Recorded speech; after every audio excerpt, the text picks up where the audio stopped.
Welcome back to Nick Lenz Comic Corner, Classics vs. Non-Classics.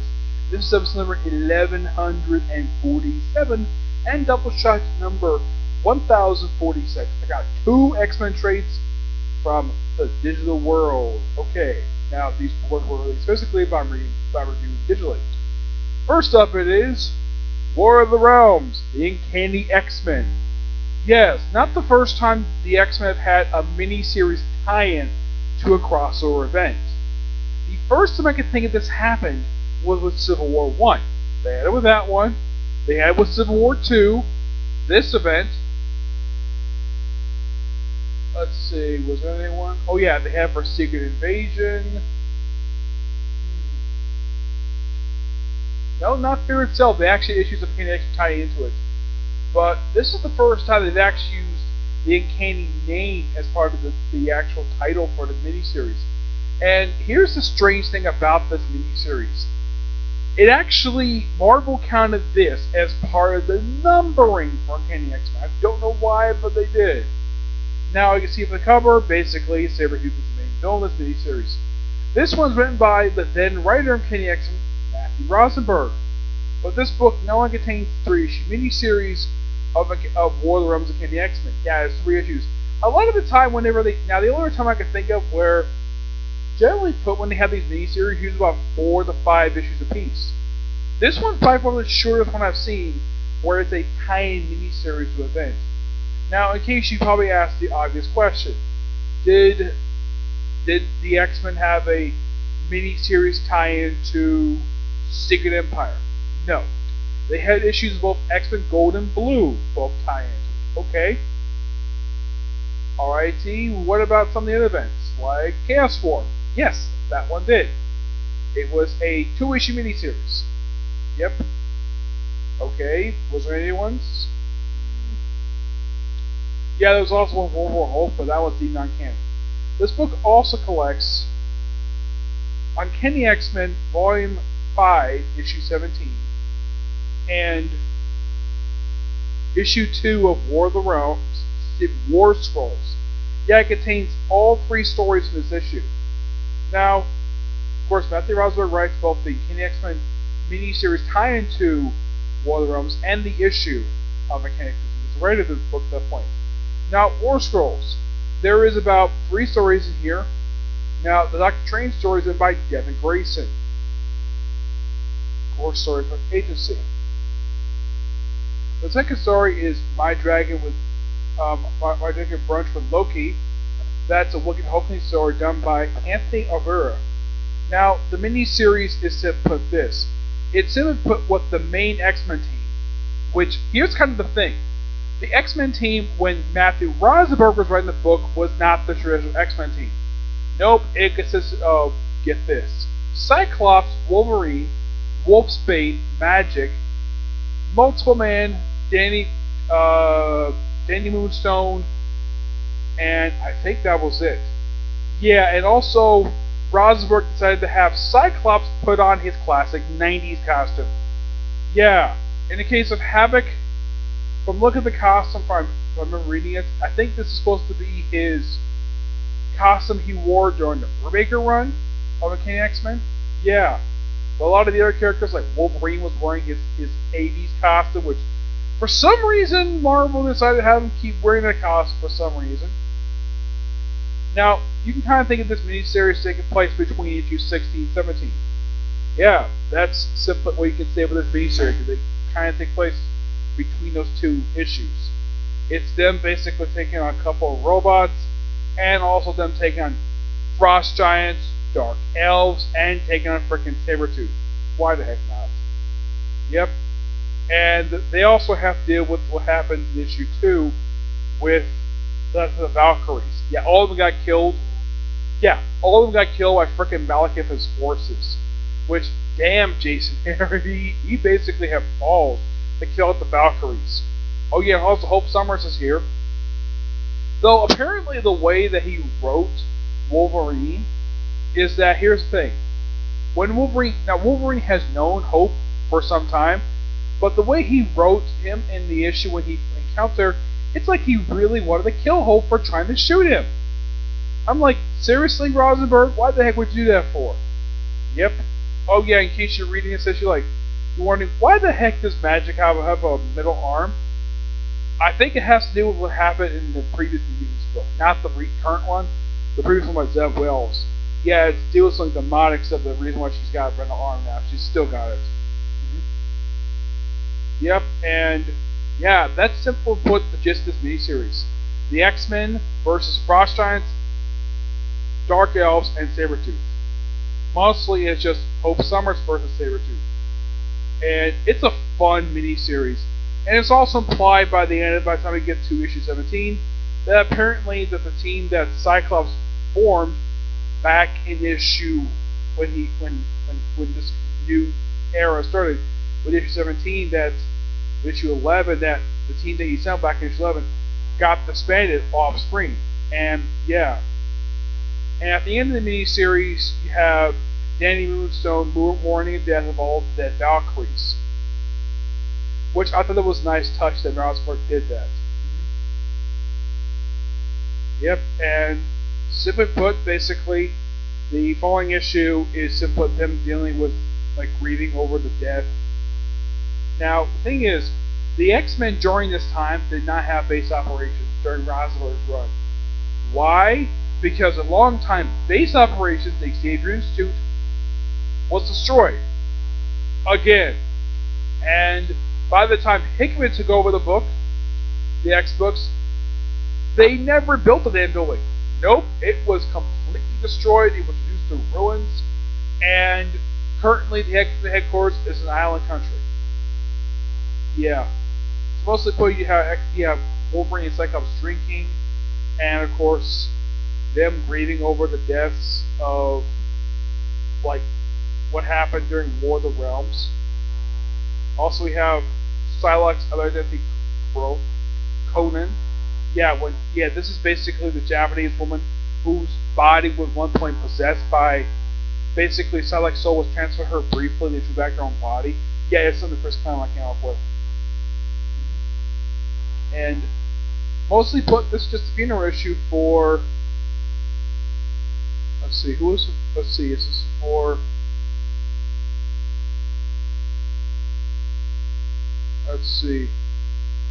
yeah, it's pretty much all the surviving mutants who were not sent to,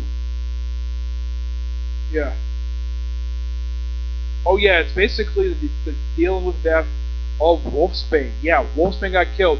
Don't worry, she got resurrected when Jason John Hickman took over the X-Books. And during the miniseries, her dead son was brought back to life. Tyre. Yeah, that was kind of weird, and not mentioned again by the time Jonathan Hickman took over the miniseries, took over New Mutants. And that's what 17 is, basically people just grieving for death of Wolfsbane, which happened during the War of the Realms tie-in. And despite the people are trying to more say her names, don't talk about her here. And then all of a sudden Wolverine trying to mention her name, all of a sudden the one agency basically comes in to arrest them. Yes, the same agency that once were allies of the X-Men are now against them. Now, you're probably asking, why the heck is one against the X-Men? It's because some bigoted this happened during Rosenberg's run. A bigoted general took over the organization and started hunting other remaining mutants. That's simply the reason for this. And Wolverine takes him on, and then him and Cyclops get into a tussle. They get into a fight to see what happened to Schism. And then, of course, Juggernaut's there. And they're asking, was she with Emma Frost? And then basically Cyclops asks the question, who the hell is Emma Frost?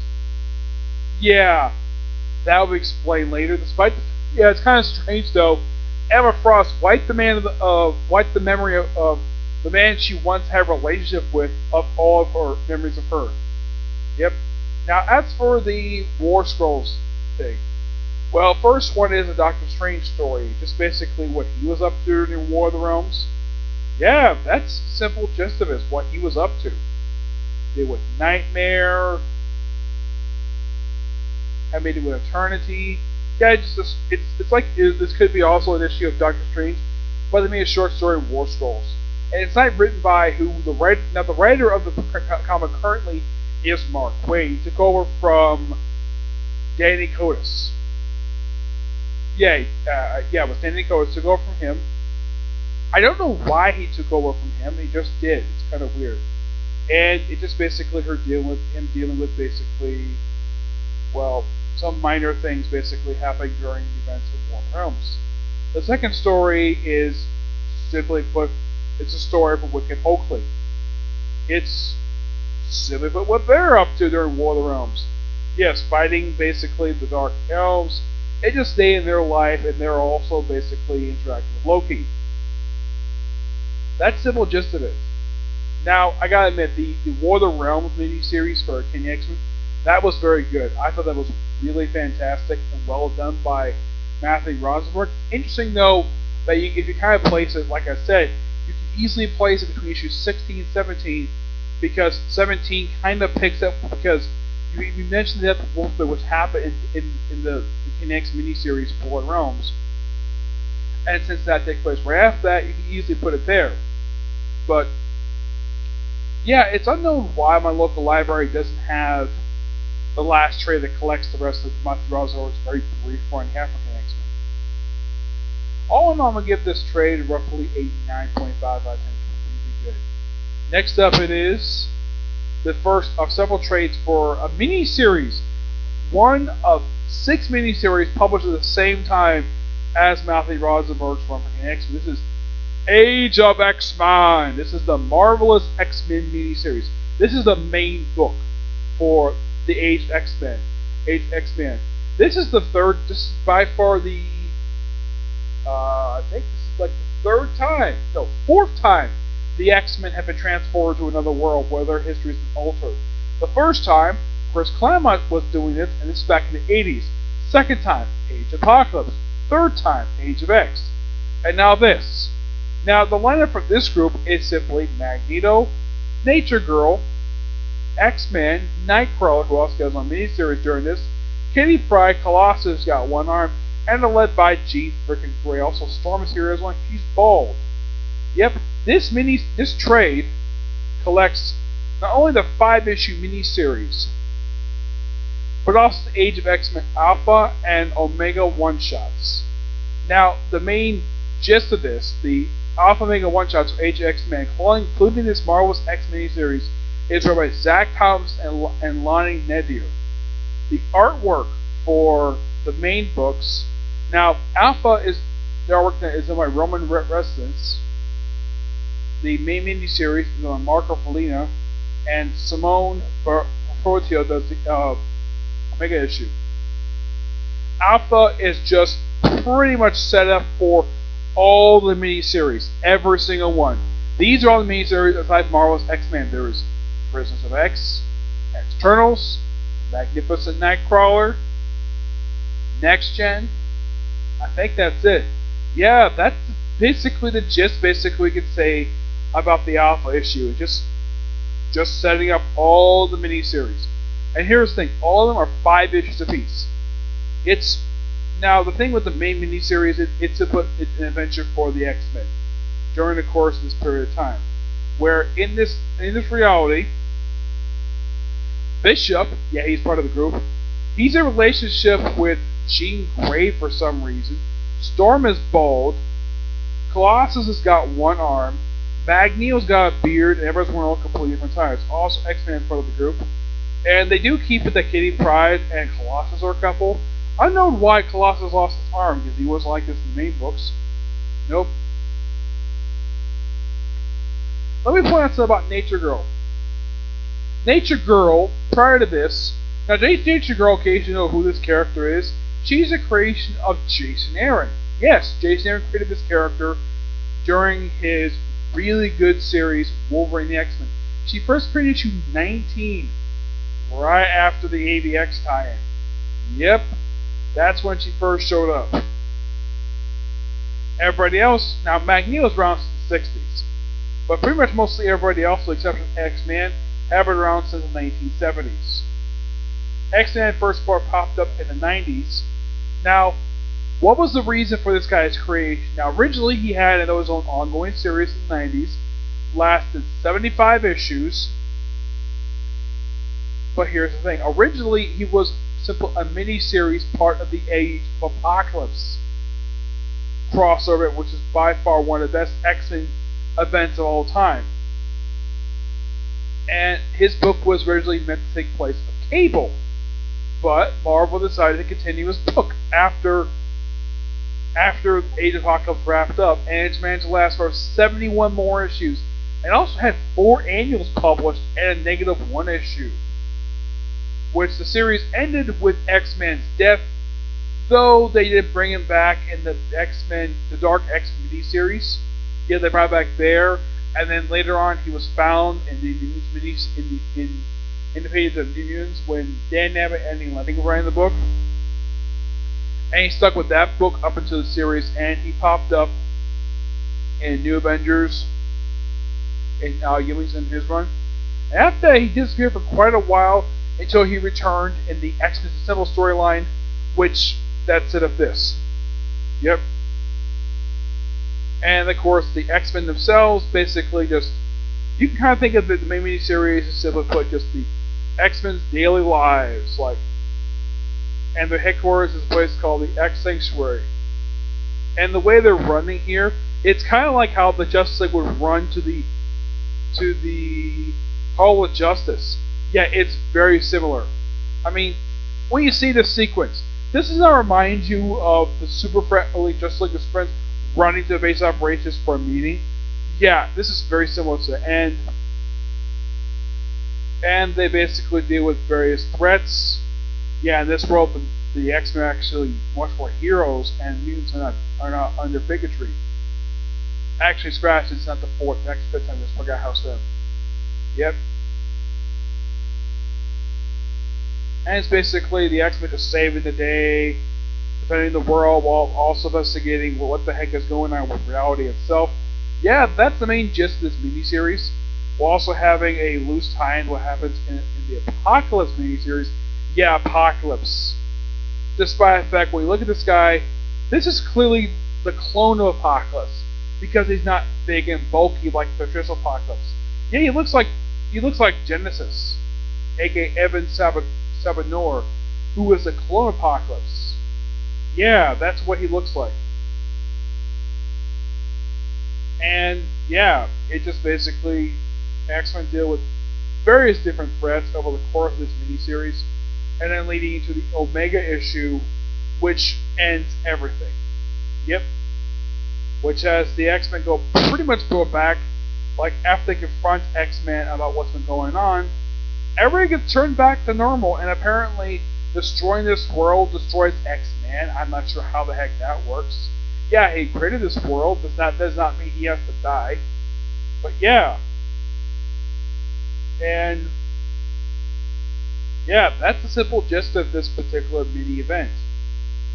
Yeah. Now, I'm not really sure what was the whole purpose of this event, just basically just to promote X-Men. But yeah, the X-Men sent back, and when they get back, it leads directly into, well, pretty much toward the end of Matthew Rosenberg's run for the Uncanny X-Men series. Yep, that's what it leads into. And simply put, I'm going to give, now, the Age of X-Men is definitely something I'm going to be reviewing, but Age of X-Men is not much right home about when it comes to actual mini events. That's just my thing when it comes to it. I personally didn't think Age of X-Men really was necessary as an X-Men event. My guess is Marvel just did it just to be greedy. Yeah. Is the miniseries terrible? No, it is. It's actually a really good miniseries. I think the writers do a good job with it. It's just the whole thing of Age of X-Men. Like, when you read this, you feel very kind of bored. A little bit bored reading this. It's just basically the X-Men act like the Avengers. That's the way the writers write them. It's like they're treated to be like the Avengers. Yeah, they have their own base operation called the X Sanctuary, which in a way is kind of similar to Avengers Tower. That's the simple gist of what I get when I read the Marvelous X-Men. Is that it reminds me of the Avengers and how they're written sometimes. Yeah. All in all, an okay miniseries. Would I be discussing the other ones? Yes, I definitely will be. Okay, so that's it for this particular review, and that's it for videos today. Stay tuned tomorrow for my review for One Piece, discussing the arc I'm working on right now, which I got about 7 episodes left. Okay, see you next video. Bye.